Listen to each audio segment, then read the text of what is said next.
Welcome to quick knowledge. आज हम देखेंगे एग्जाम्पल ऑफ डीएफए।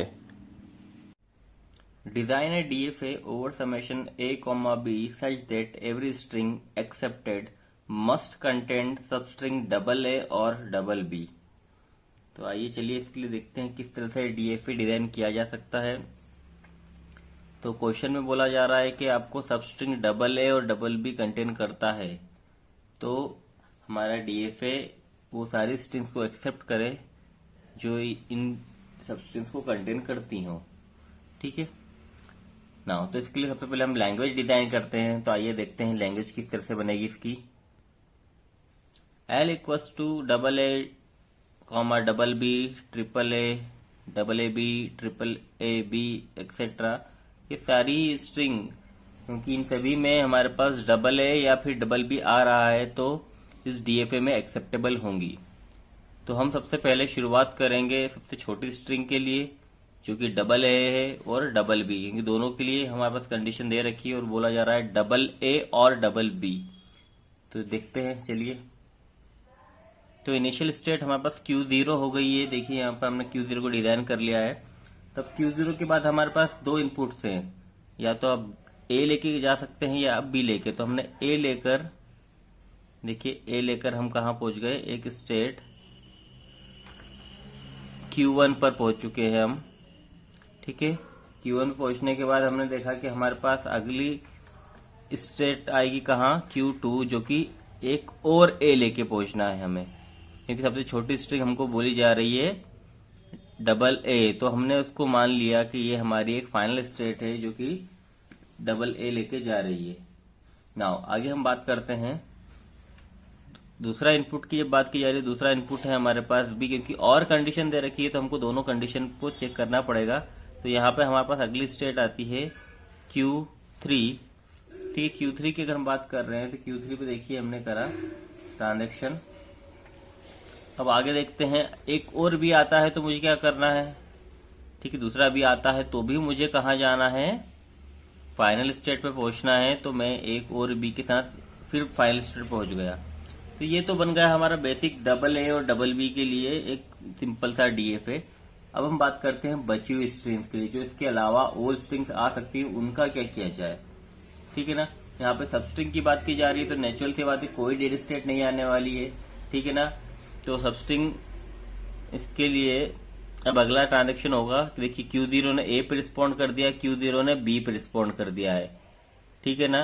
अब हम बात करते हैं, Q1 ने ए पे रिस्पॉन्ड करा, अभी बी पे रिस्पॉन्ड नहीं करा है। देखिए अगर ए के बाद अगर मेरे पास एक बी आता है तो मुझे क्या करना होगा, मुझे एक ऐसी स्टेट चाहिए अगर बी आता है जिसके बाद एक बी और आ जाए।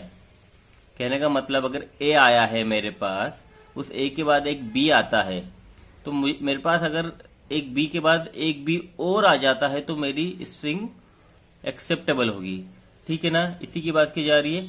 अगर ए के बाद एक बी और आता है तो एक बी देने वाली स्टेट कौन सी है, हम बात कर रहे हैं that is the another state जो कि हमको एक बी दे रही है। ठीक है, तो ये बी अगर हमारे पास मिल रहा है तो इसके लिए हम देखते हैं क्या हो सकता है। यहाँ पे हम देखेंगे कि अगर एक बी मिलता है मुझे तो मैं कहाँ पहुंच गया, Q3 पे, और मैं ए बी बी लेके Q2 पे पहुंच गया। तो Q1 ने भी हमारे पास ए और बी पे रिस्पॉन्ड कर दिया। अब Q3 की बात आती है। Q3 देखिए, Q3 ने बी पे रिस्पॉन्ड करा है, बी आ रहा है। बी के बाद अगर एक ए आ जाता है मुझे, क्योंकि बी के बाद बी पे रिस्पॉन्ड तो कर चुके हैं, पर बी के बाद अगर ए आता है तो अगर एक और ए आ जाता है तो मेरा पैटर्न फिर से रिक्रिएट हो जाएगा। तो एक ए देने वाली मेरे पास स्टेट कौन सी है, Q1, क्योंकि यहाँ से देखिए इस ए, यहाँ पे ए मिल रहा है तो मुझे बी के बाद एक ए और एक ए आता है तो मैं Q2 पर पहुंच जाऊंगा। तो ये भी एक्सेप्टेबल है। आगे बात करते हैं, तो आगे के लिए हम देखेंगे क्या हो सकता है। सबस्ट्रिंग की बात की जा रही है। सबस्ट्रिंग मतलब ए बी भी तो आ चुकी है, बी ए भी आ चुकी है। इसके बाद और भी जो आगे की स्ट्रिंग्स हो सकती है उसके लिए हम क्या करेंगे, एक सेल्फ लूप लगाते हैं, क्योंकि मेरी जो बेसिक कंडीशन थी वो फुलफिल हो चुकी है कि मैं डबल ए लेके आया हूं या फिर डबल बी लेके आया हूं या फिर ए बी या बी ए, सारे कॉम्बिनेशन जो हो सकते हैं ए बी से स्टार्ट होने वाले ना, वो सारी ही यहाँ पे हमने फुलफिल कर ली हैं, जो कि 2 लेंथ की हो सकती हैं। अब 2 लेंथ के ऊपर का कुछ भी कॉम्बिनेशन बनेगा, ठीक है ना, वो यहाँ के सेल्फ लूप से सक्सेसफुली कंप्लीट हो जाएगा। तो ये मशीन हमारी यहाँ पे कंप्लीट होती है। इसमें आप किसी भी स्ट्रिंग को चेक करवा सकते हैं। फॉर एग्जांपल लाइए हम चेक कर लेते हैं A B B B sorry A B B A. ठीक है, ये स्ट्रिंग हमारे पास एक्सेप्टेबल होना चाहिए। तो आइए देखते हैं किस तरह से Q0 से हम ए लेकर Q1 पे पहुंचे। देखिए यहाँ पर, ठीक है ना, ये ए हमने अभी रीड करा है, ये ए रीड कर लिया हमने और इसको लेके हम कहाँ पहुंच गए हैं, Q1 पर। फिर अगला बी जो आया हम अगले बी लेके Q3 पे पहुंच गए हैं। देन अगला बी आया तो हम उसको लेके Q2 पे पहुंच गए हैं।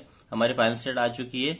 देन अगला ए आता है तो हम एक सेल्फ लूप के साथ यहीं घूम जाएंगे। देन अगला बी आता है तो भी हम सेल्फ लूप के साथ, देन अगला ए, देन अगला ए, तो हम फाइनल स्टेट पर पहुंच चुके हैं क्योंकि हमारे पास ये सबस्ट्रिंग कंटेन करा था डबल ए और डबल बी। ये दोनों कर सकता है। हम बात कर रहे हैं किसी भी तरह की स्ट्रिंग यहाँ पे हम चेक करते हैं तो वो एक्सेप्टेबल होगी। तो ये बनता है हमारा एक डीएफए।